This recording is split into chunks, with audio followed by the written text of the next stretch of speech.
Selamat datang di podcast Ruang Kepala.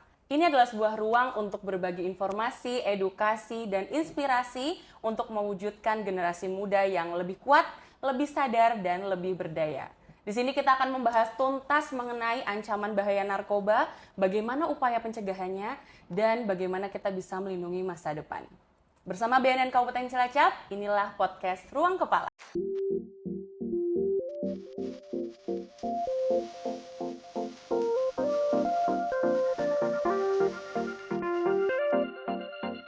Hari ini kita akan membahas tentang sesuatu yang seringkali dianggap masyarakat sangat jauh dari kehidupan mereka.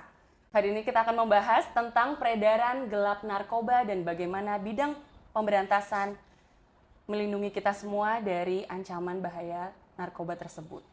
Hari ini bersama kita sudah hadir Mas Rintis dari bidang pemberantasan BNN Kabupaten Cilacap. Selamat datang di podcast Ruang Kepala, Mas Rintis. Ya, selamat datang kembali Mbak Ica. Terima kasih sudah bersedia hadir. Ya, terima kasih Mbak Ica. Oke, Mas Rintis. Hari ini kita akan membahas tentang peredaran gelap narkoba. Menarik banget ya, Mas? Menarik sekali, Mbak. Oke, terkait dengan ruang kepala nih, Mas Rintis. Menurut Mas Rintis, apa sih yang harusnya ada di ruang kepala masyarakat kalau mendengar tentang kata-kata narkoba? Harusnya mereka akan berpikir seperti apa? Mungkin masyarakat saat ini masih belum menyadari atas bahaya narkoba dalam masyarakat ya. Kembali lagi sebenarnya narkoba sendiri saat ini mengintai dalam kehidupan masyarakat kita. Itu jadi memang harus waspada sekali Mbak Ica ya terhadap narkoba ini. Oke, berarti memang ternyata masyarakat masih belum waspada ya Mas, masih belum merasa bahwa narkoba ini adalah sesuatu yang urgent, sesuatu yang penting, sesuatu yang mengancam, dan itu bisa jadi ada di sekitar kita. Gitu. Oke Mas, sebelum lebih lanjut, lebih dalam lagi kita ngobrolnya, boleh dijelaskan dulu Mas, tugas dari bidang pemberantasan khususnya di BNN Kabupaten Cilacap itu seperti apa sih? Kami di pemberantasan BNN Kabupaten Cilacap itu fungsi utamanya memang melaksanakan penyelidikan dan penyidikan utamanya narkoba ataupun khususnya narkotika. Memang masyarakat sendiri memang kita membutuhkan upaya dalam arti informasi dari masyarakat. Selain kita juga melaksanakan penyelidikan terhadap narkotika tersebut. Oke, Mas Rintis, BNN Kabupaten Cilacap itu kan mengampu 2 kabupaten, Ya, Kabupaten Cilacap dan Kabupaten Kebumen. Oke, kalau kita bahas mengenai peredaran gelapnya nih, modus peredaran gelap narkoba yang paling marak terjadi di Kabupaten Cilacap dan Kebumen itu seperti apa, Mas? Ya, kembali lagi Mbak Ica, terima kasih. Modusnya kalau pengedar itu untuk khususnya sabu atau golongan 1 narkotika, web dia alamat dan mengincar ke malah beberapa lingkungan kita, tempat-tempat yang tidak diduga seperti contoh di Batu ataupun di lorong-lorong seperti itu. Jadi kita butuh benar-benar keterlibatan masyarakat dalam kita mengawasi para pelaku dan CCTV ya, ibaratnya kita memang menghimbau beberapa tempat agar adanya CCTV seperti itu. Oke Mas, untuk di Kabupaten Cilacap dan Kabupaten Kebumen nih Mas, apakah sekarang sudah bergeser? Sekarang pelaku atau jaringan peredaran gelap narkoba itu sudah bukan selalu orang dewasa, apakah sekarang sudah bergeser ke generasi yang lebih muda? Ya betul Mbak Ica, sekarang memang mereka mengincar ya, apalagi anak-anak muda kan mempunyai jiwa rasa ingin tahu yang sangat tinggi ya, dengan adanya iming-iming dari para pelaku. Mungkin para pelaku itu mengiming-imingi, pertama ini loh coba gratis buat happy, buat apapun lah ibaratnya. Lah anak muda ini kan mempunyai rasa ingin tahu yang sangat tinggi, coba lah gimana. Lah nanti apabila sudah kecanduan, pasti akan segala upaya akan dilakukan agar dapat barang tersebut. Jadi memang mereka mengincar generasi kita ini, generasi pemuda maksudnya. Oke, Mas Rintis. Jadi memang generasi muda ini menjadi kelompok rentan ya, Ya. untuk dimanfaatkan agar bisa terlibat di jaringan peredaran gelap ini. Oke. Kemarin BNN Kabupaten Cilacap berhasil mengungkap kasus peredaran gelap narkoba sebanyak 88 gram. Boleh diceritakan Mas Rintis gimana sih kronologi kasusnya? Ya, betul Mbak Ica. Alhamdulillah kemarin BNN Cilacap mengungkap tindak pidana narkotika jenis sabu itu atas informasi kita kerjasama dengan Bea Cukai, ibaratnya dengan Bea Cukai memang selalu koordinasi kita dengan Bea Cukai. Kemudian informasi itu juga dari masyarakat ataupun dari pusat dari PNNP Jawa Tengah. Nah, kemudian kita dengan adanya informasi tersebut kita menanggapi, kemudian kita melakukan upaya paksa dalam arti penangkapan peredaran gelap sabu tersebut. Oke. Untuk kasus tersebut apakah melibatkan banyak pihak? Maksudnya ternyata kemarin saya juga melihat melibatkan masyarakat biasa ya untuk betul. dalam jaringannya, itu seperti apa Mas? Ya betul, kemarin memang para pelaku itu salah satunya merupakan residivis ya. Kembali lagi kita nggak underestimate tentang residivis tersebut, tapi memang mereka memang rentan ya ibaratnya untuk melakukan perbuatan kembali. ya. Karena mungkin faktor ekonomi ataupun yang lain, dia merupakan residivis juga, seorang perempuan dan sehari-harinya tidak bekerja.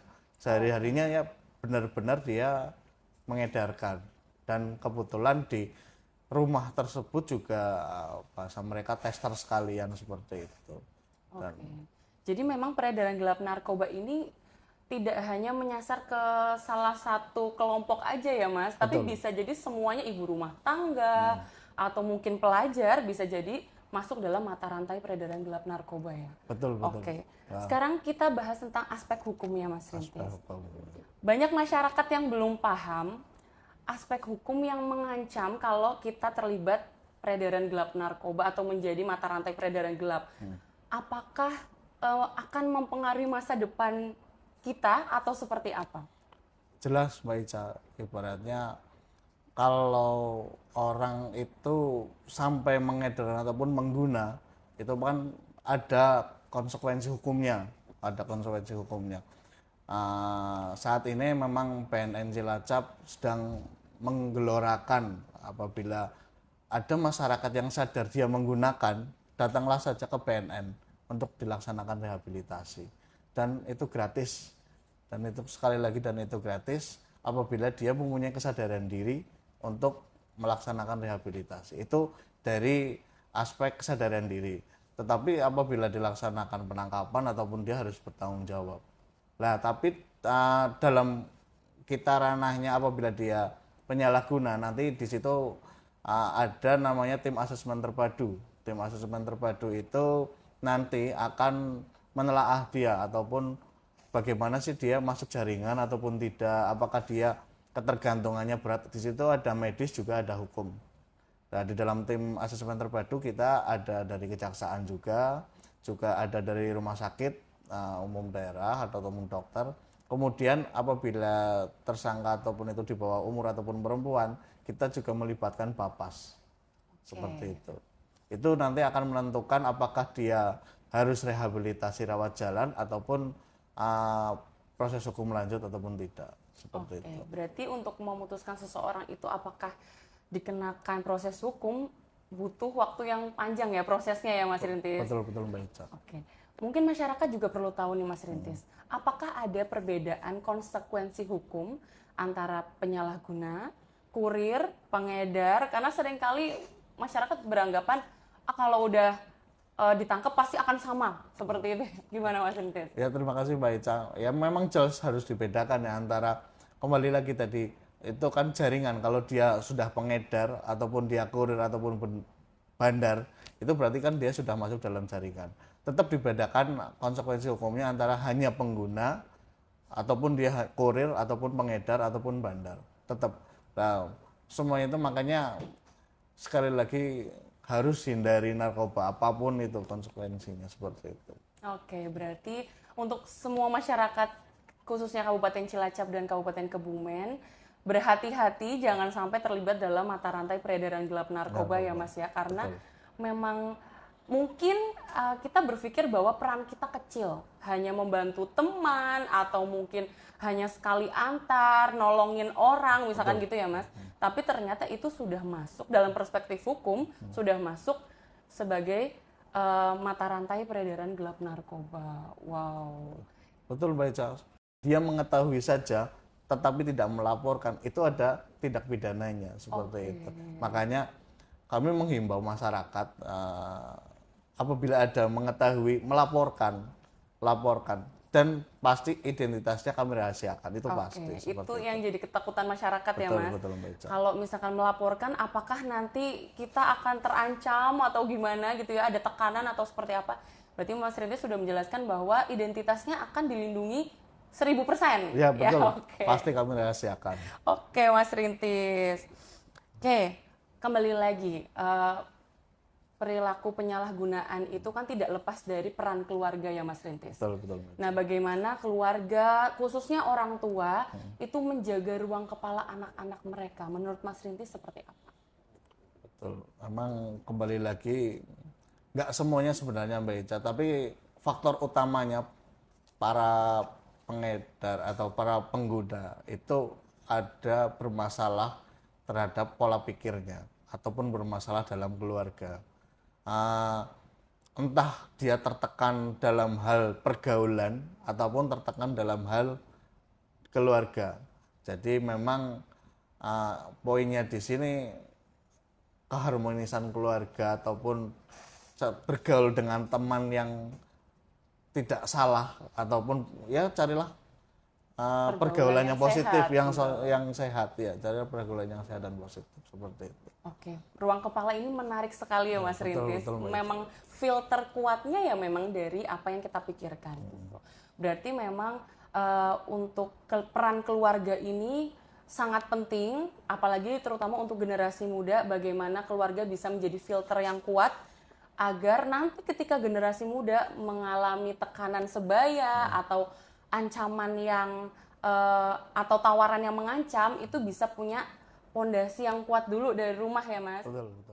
Mas Rintis, pembahasan kita hari ini mulai dari tugas pemberantasan, terus peredaran gelap narkoba yang semakin digital, juga pemanfaatan generasi muda sebagai kelompok yang rentan ya untuk jadi mata rantai peredaran gelap narkoba. Kita memahami bahwa permasalahan narkoba ini nggak sederhana ya Mas Rintis.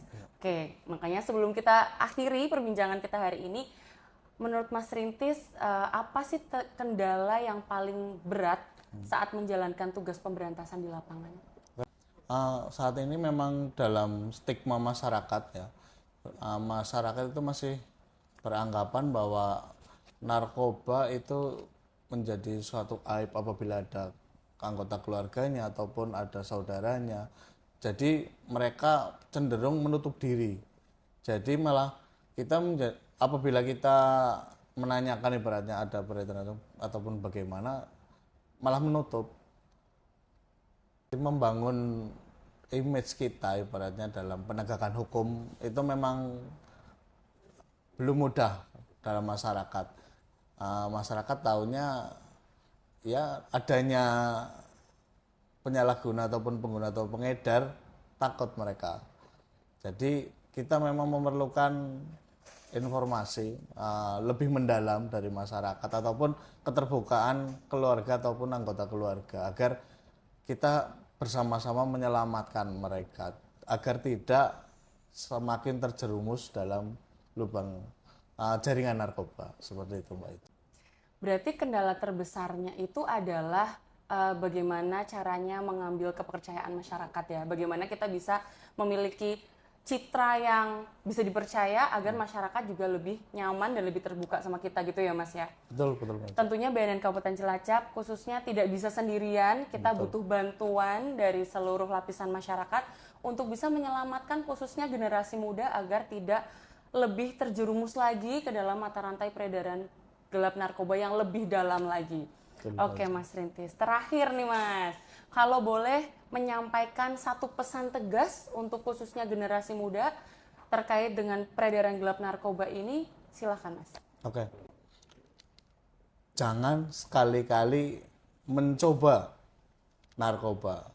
Sekali masuk atau sekali mencoba pasti akan masuk dalam jaringan lubang hitam narkoba. Kami BNN Cilacap selalu terbuka terhadap masyarakat, informasi apapun insya Allah akan kami tindak lanjuti. Terima kasih.